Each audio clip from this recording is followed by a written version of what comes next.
తదుపరి కర్కాటక రాశి. కర్కాటక రాశి యందు పునర్వసు నక్షత్రము 4వ పాదము, పుష్యమి నక్షత్రము 4 పాదములు, ఆశ్లేష నక్షత్రము 4 పాదములుగా ఉన్నవి. ఈ రాశి వారికి ఆదాయము 14, వ్యయము 2గాను, రాజపూజ్యము 6, అవమానము 6గాను ఉన్నది.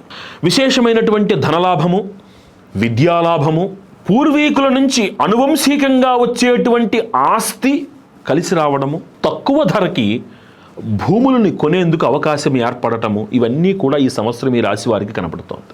చాలా కాలం నుంచి మీరు అమ్ముదాము అనుకుని అమ్మడానికి అవకాశము లేక రాక ఉండిపోయినటువంటి ఆస్తులు అత్యద్భుతమైనటువంటి లాభాలతోటి ఈ సంవత్సరము మీకు ఆదాయాన్ని తెచ్చిపెడతాయి. ఈ సంవత్సరం ఈ రాశి వారు విశేషమైనటువంటి తీర్థయాత్రలు చేయడము, తద్వారా మానసికమైనటువంటి ఆనందాన్ని పొందడము తథ్యము. విశేషమైనటువంటి గృహ నిర్మాణానికి, విదేశీయానానికి, విదేశీయానమునందు ఉద్యోగానికి చాలా విధములైనటువంటి అవకాశాలు ఈ రాశి వారికి కనబడుతున్నాయి. నమ్మక ద్రోహము, నా అనుకున్న వాళ్ళ చేత ఇబ్బందులు పడకుండా ఒక ఇంత ఆచితూచి అడుగులు వేయడం అనేది చాలా చాలా ముఖ్యము. ఎన్నాళ్ల నుంచో సంబంధ బాంధవ్యాలే లేనటువంటి వాళ్ళందరూ మీ చుట్టుపక్కలకు వచ్చి చేరేందుకు ప్రమాదం ఏర్పడుతోంది. కాబట్టి వచ్చేటువంటి వాళ్ళని ఆహ్వానించాలా, తిరస్కరించాలా, ఒక మేధస్సుతోటి, ఒక విజ్ఞతతోటి, ఇంగితముతోటి ఆలోచించి అడుగులు వెయ్యాలి. అహంకారము పనికిరాదు. చాలా జాగ్రత్తగా చెప్తున్నాను. నిర్ణయముల యందు పరుల యొక్క, పెద్దవాళ్ల యొక్క సలహాలు చాలా ముఖ్యం. ఈ సంవత్సరం మీకు మీ స్వంత నిర్ణయాలు ఒక్కోసారి మీకు లాభాన్ని తెచ్చిపెట్టకపోవచ్చు. జాగ్రత్తగా ఉండండి. భయపెట్టడం కాదు, జాగ్రత్తగా ఉండండి. కొత్త వ్యాపారాలు చేయాలనుకునేటువంటి వారికి ఆగస్టు నుంచి సానుకూలమైనటువంటి సమయం కనబడుతోంది. అదేవిధంగా నూతన ఉద్యోగాలకి నూతన ప్రయత్నం చేస్తున్నటువంటి వారు, నూతనమైనటువంటి అంటే ప్రభుత్వ ఉద్యోగాలలో ప్రమోషన్ల కోసం ప్రయత్నిస్తున్నటువంటి వారికి చాలా విశేషమైనటువంటి లాభము. సెప్టెంబర్ తర్వాత అనూహ్యంగా వారికి అనుకూలంగా ఫలితాలు, ఈ పరిణామాలు మారుతూ ఉంటాయి. మీ అధికారుల యొక్క అండదండలు, వారి యొక్క మన్నన మీకు లాభాన్ని తెచ్చిపెడుతుంది. ఐఏఎస్, ఐపీఎస్ వంటి రంగాలలో కృషి చేస్తున్నటువంటి వారు ఎవరైతే ఉన్నారో వారు తథ్యముగా ఆ స్థితిని వారు సాధించుకుంటారు. లోహ వ్యాపారులకి చాలా అనుకూలమైనటువంటి సమయము. ఇక పప్పు దినుసులలో వ్యాపారం చేసేటువంటి వాళ్ళు అద్భుతమైనటువంటి లాభాన్ని గడిస్తారు. మంచి గిరాకీ ధర మీ వస్తువులకి పలుకుతుంది. రాజకీయ నాయకులకి కొంత వ్యతిరేక ఫలితాలు ఉన్నప్పటికీ కూడా వారి పరిస్థితికి, వారి యొక్క పోస్టులకి ప్రమాదం లేదు. జాగ్రత్త.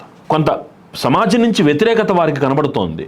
వారి మీద కొన్ని అపవాదులు ఉంటాయి, కానీ అవి వారికి ఉన్నటువంటి స్థితిని ఇబ్బంది పెట్టవు. కానీ కొద్దిగా మానసికమైనటువంటి అలజడి మటుకు రాజకీయ నాయకులకి కనబడుతున్నది. అట్లాగే ఈ రాశిలో ఉన్నటువంటి కళాకారులు ఎవరైతే ఉన్నారో ఖచ్చితంగా ప్రభుత్వ గుర్తింపునకి వాళ్ళు అర్హులవుతారు. ఆర్థికంగా చక్కటి కాలం. అవకాశం ఒకటి వచ్చినా మిమ్మల్ని సంతృప్తిపరిచే అవకాశం వస్తుంది.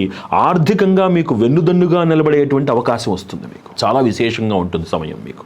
అదేవిధంగా విద్యార్థులు కూడా ఉన్నతమైనటువంటి పరీక్షలలో, పోటీ పరీక్షలలో పార్టిసిపేట్ చేసేటువంటి వాళ్ళు చాలా మంచి ఫలితాలను సంపాదిస్తారు. మీరు అనూహ్యమైనటువంటి మంచి సత్ఫలితాలను మీరు పొందుతారు ఈ సంవత్సరం. మీరు ఈ రాశిలో ఉన్నటువంటి వాళ్ళల్లో ఒక విశేషం ఏమిటి అంటే, గవర్నమెంట్ రంగాలలో పనిచేసేటువంటి వాళ్ళు, ముఖ్యంగా డిఫెన్స్ వంటి లేకపోతే రీసెర్చ్ వంటి రంగాలలో పనిచేసేటువంటి వాళ్ళు వాళ్ళ ప్రతిభతోటి దేశానికి వెన్నెముకగా నిలబడే అవకాశం కనబడుతోంది ఈ సంవత్సరం ఈ రాశి వాళ్ళు. చాలా విశేషంగా కొద్దిపాటి మానసికమైనటువంటి సమస్యలు, ఎముకలకు సంబంధించినటువంటి చిన్న సమస్యలు తప్ప మిగతా అంతా కూడా ఏ ఇబ్బంది పడి భయపడేటువంటి పరిస్థితి ఏమీ కనబడటం లేదు. అంతా చక్కగా సానుకూలంగా ఉంది.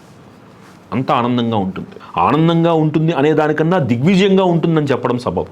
ఈ రాశి వారు ప్రతి శనివారము కూడా ఆంజనేయ స్వామి వారికి చక్కగా 16 ప్రదక్షిణలు చేసుకోవడం, అలాగే శుక్రవారం నాడు అవకాశం ఉంటే నెలకి ఒక్క శుక్రవారం నాడు దుర్గాదేవికి అభిషేకం చేయించి కుంకుమ పూజ చేయించుకోవడం చాలా విశేషమైనటువంటి సత్ఫలితాన్ని ఇస్తుంది వీళ్ళకి. ఈ పరిహారాలను ఆచరించి ఈ రాశివారు మరిన్ని సత్ఫలితాలు పొందాలని, ఆనందంగా ఉండాలని ప్రార్థిస్తున్నాము.